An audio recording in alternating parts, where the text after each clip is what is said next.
Matrix peut-il être réel? C'est une question que beaucoup de gens se posent après avoir vu le film culte de science-fiction. La réponse n'est pas si simple que oui ou non. Il faut d'abord définir ce qu'est la réalité et comment on peut la percevoir.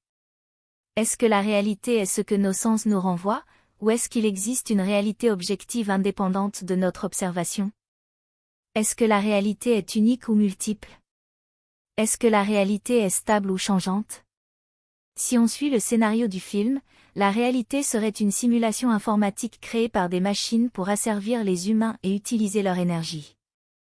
Les humains seraient connectés à cette simulation par des câbles implantés dans leur corps, et ne se rendraient pas compte qu'ils vivent dans un monde virtuel. Seuls quelques élus, comme Neo, seraient capables de se libérer de cette illusion et de rejoindre la résistance qui lutte contre les machines dans le monde réel. Mais comment savoir si on vit dans une simulation ou pas? Il y a plusieurs arguments qui pourraient soutenir cette hypothèse.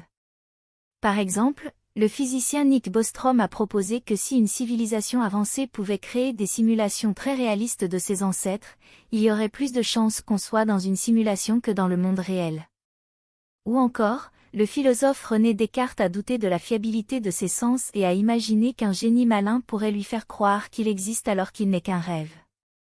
Mais il y a aussi des arguments qui pourraient réfuter cette hypothèse.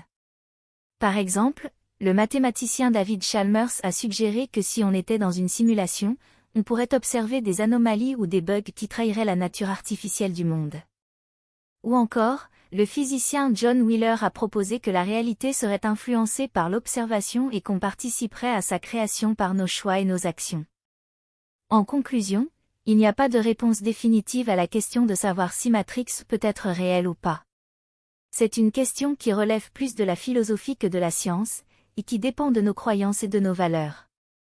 Peut-être que la meilleure façon de répondre à cette question est de se demander si on est heureux dans la réalité qu'on vit, ou si on préfère chercher une autre réalité plus conforme à nos aspirations.